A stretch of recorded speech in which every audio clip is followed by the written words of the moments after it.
할렐루야. 5분 말씀. 오늘 말씀의 제목은 하나님은 인간을 사랑하든지 미워하든지 둘 중에 하나일 뿐입니다. 불의한 죄인은 하나님께 나아가다가 멸망당하고 또 하나님께 나아가지 못해서 멸망당합니다. 이것이 죄인이 가진 딜레마입니다. 성경의 우사라는 사람은 성계를 받지 않고 하나님께 나아가다 하나님의 거룩한 불에 소멸됐습니다. 심지어 하나님을 대면하도록 허락받은 거룩한 대제사장까지도 성결의식 없이 지성소에 들어갔다 죽어나오는 일들이 있었습니다. 지성소에 들어가는 대제사장의 옷에 방울을 단 이유도 혹 대제사장이 하나님의 거룩을 침범하는 경우 그의 생사를 확인하기 위한 방책이었습니다. 일찍이 모세가 율법을 받으러 시내산에 올라갔을 때 하나님이 이스라엘 백성들에게 이는 짐승이라도 산에 이르거든 돌로 침을 당하리라 히브리서 12장 20절의 경고한 말씀 역시 그 같은 불행을 막기 위해서입니다. 이 경우들은 모두 죄의 구속을 받지 못한 불의한 죄인이 종말 때 하나님 심판대 앞에서 받을 진노를 예표합니다. 불의한 죄인이 거룩하신 하나님께 나아가는 것은 오직 한 경우 하나님으로부터 심판 소환을 받았을 때입니다. 그 전에 죄인이 하나님 앞에 나아갈 길은 결코 없습니다.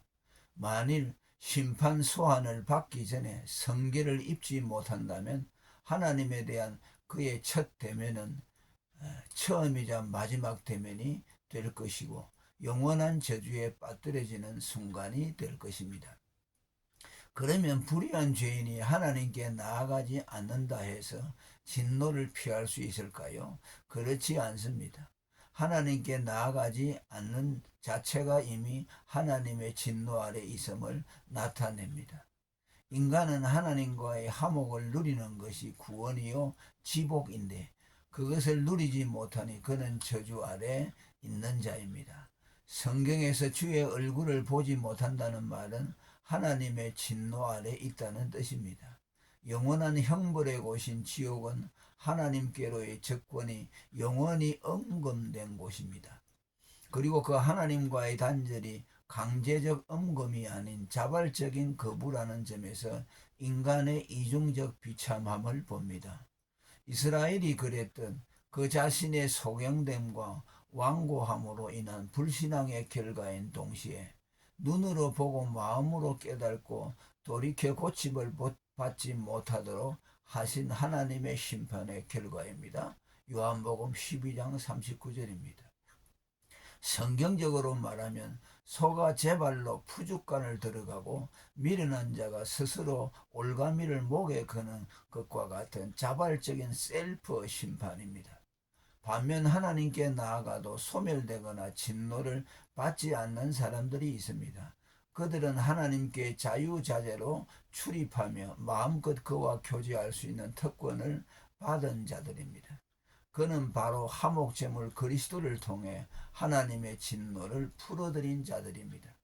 그들은 다윗과 같이 항상 앞에 계신 주를 배울 수 있고 가까이 오게 하사 주의 뜰에 거하게 하신 복을 입은 자들입니다.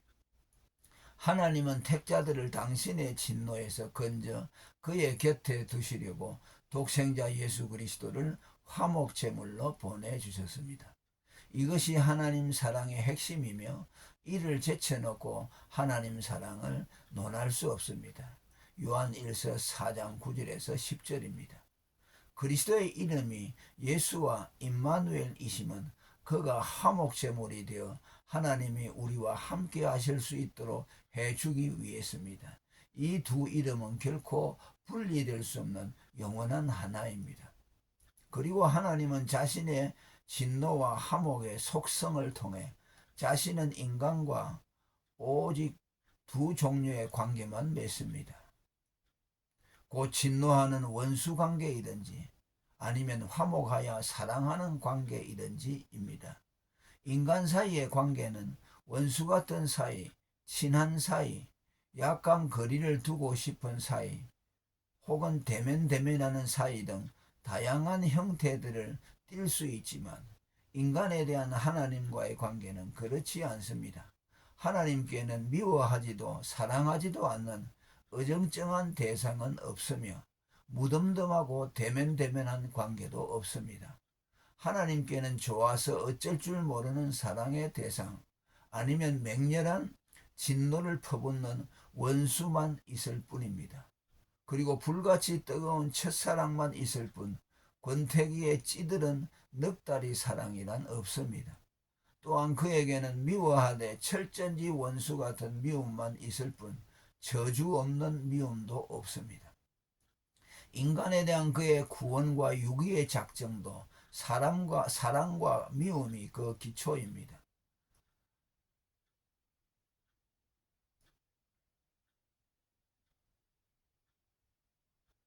사랑이 태감을 낳았고 미움이 유기를 낳았습니다. 사랑도 미움도 아니고 선택과 유기도 아닌 중간은 없습니다.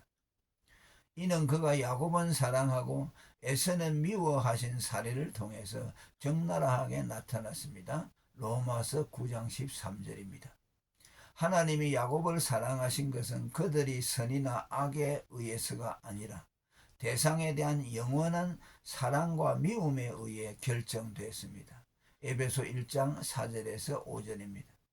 인간의 운명은 오직 이 하나님의 사랑과 미움에 의해 결정되었습니다.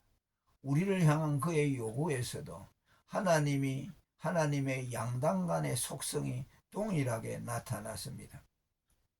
인간은 하나님을 미워하든지 사랑하든지 두 가지 마음만 가질 수 있을 뿐 중간은 없다고 말합니다. 출애굽기 20장 5절에서 6절까지입니다.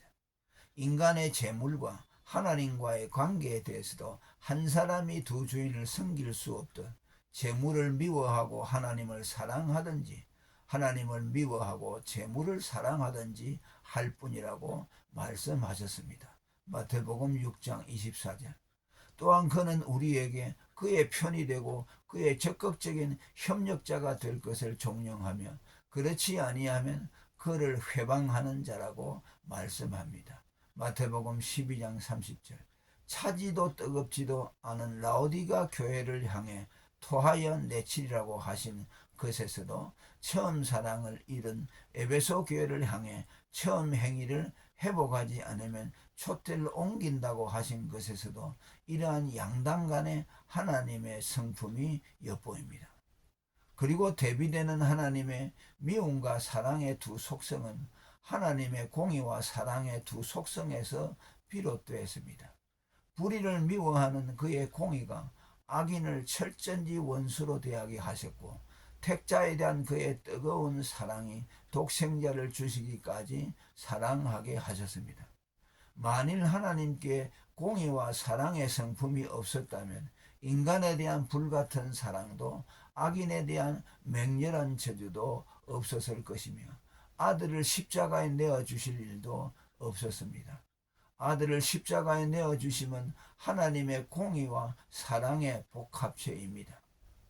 그리스도인의 신앙이 미지근할 수 없는 이유도 기독교가 적당함과 예를 최고의 덕목으로 여기는 교양적 종교일 수 없는 이유도 하나님의 화끈하고 뜨거운 사랑을 받은 때문입니다. 또한 그리스도인이 되면 막무가내의 남녀의 첫사랑처럼 하나님을 향해 물불을 안 가리게 되는 것도 그가 받은 뜨거운 십자가의 사랑 때문입니다. 여러분은 하나님을 사랑합니까? 아니면 그를 미워하십니까? 할렐루야.